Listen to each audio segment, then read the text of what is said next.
సంబంధించని IAS ఎగ్జామినేషన్కి డైరెక్ట్గా relevant కానీ ఒక అనౌన్స్మెంట్ చేసేందుకు మీ ముందుకు వచ్చాను.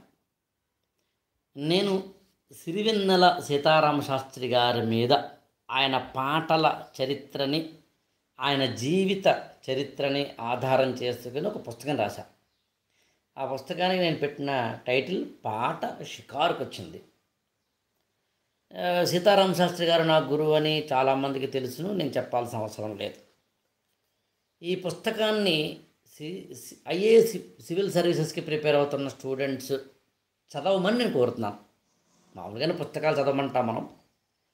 ఎందుకు చదవాలి సీతారామ శాస్త్రి గారి మీద అన్నప్పుడు, ఒకటి, సీతారామ శాస్త్రి గారు రాసిన పాటలు అనేకం మన యొక్క జీవితంలో డౌన్ అయినప్పుడు, కింద పడిపోతున్నప్పుడు మనల్ని పైకి లేపిన పాటలు. ఎప్పుడు ఒప్పుకోవద్దురా ఓటమి, ఎప్పుడు కోల్పోవద్దురా ఓరమి, దేహం ఉంది, ప్రాణం ఉంది, నెత్తురుంది, సత్తు ఉంది, ఇంతకన్నా సైన్యం ఎదురా, ఇలాంటి పాటలు అనేకం చూసాం మనం. ఆయన రాసిన ప్రతి పాటలోనూ విలువైన నిండు ప్రాణం మిగిలుండడం ప్రధానం, దేహానికైన గాయం ఏ మందుతోనో మాయం, గురవింద ఈ సమాజం పరనింద దాని నైజం, ఇలా ఆయన రాసిన పాటలు. నేనైతే ఐఏఎస్ ఎగ్జామినేషన్ తెలుగు మీడియంలో రాయడం వల్ల ఆయన రాసిన కొన్ని పాటలను కోట్ చేశాను. ఇది ఎస్ఏ పేపర్లో. సినిమా పాటలైనా, కవిత్వమైన శిథిల సంధ్యాగగనం రుధిరాన్ని కక్కుతోంది దారంతా గోతులని తిలక్ రాసిన కవిత్వాన్ని మనం కోట్ చేయొచ్చు. సినిమా పాటల్లో అయినా వేళా పాడలేదు కుర్రాళ్ళ ఆటకు లాంటి వాటిని కూడా కోట్ చేయొచ్చు. బట్ కోట్ చేసేది ఎందుకు చేస్తున్నాం అనేది పాయింట్ అవ్వాలి.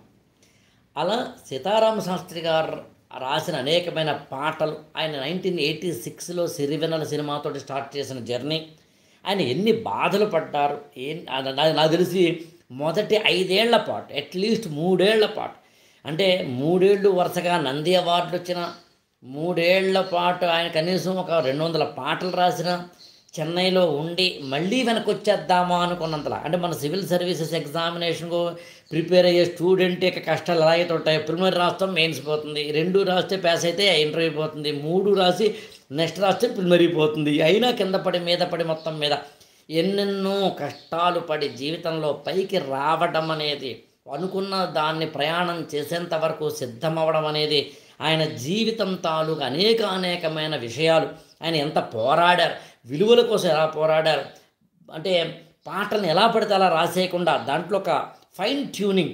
నాకు తెలిసినంతవరకు సివిల్ సర్వీసెస్కి ప్రిపేర్ అవుతున్న ప్రతి ఒక్క స్టూడెంటు ఈయన జీవితపు విలువల్ని కనుక తెలుసుకుంటే నాకు తెలిసే గొప్ప ఐఏఎస్ ఆఫీసర్గా అవుతాం, అసలు ఐఏఎస్ ఆఫీసరే అవుతాం. సో అందుకని నాకు తెలిసినంతవరకు ఈ పుస్తకం చదవమని నేనైతే మన స్టూడెంట్స్ని రిక్వెస్ట్ చేస్తున్నాను. ఐఏఎస్ యాస్పిరెంట్స్ ఎవరంటే రిక్వెస్ట్ చేస్తున్నాను. సాధారణంగా ఐఏఎస్ ఎగ్జామినేషన్కి సంబంధించి మనం ప్రిపేర్ అవుతున్న విధానంలో, ముఖ్యంగా తెలుగు మీడియం పిల్లలు ఎవరైనా ఉంటే వాళ్ళకి ఒక అందమైన భాషతో పాటు సాహిత్య విలువలు, ఇంకా తెలుగు లిటరేచర్ ఆప్షన్ అయితే గొడవ ఎక్కర్లేదు యాక్చువల్గా.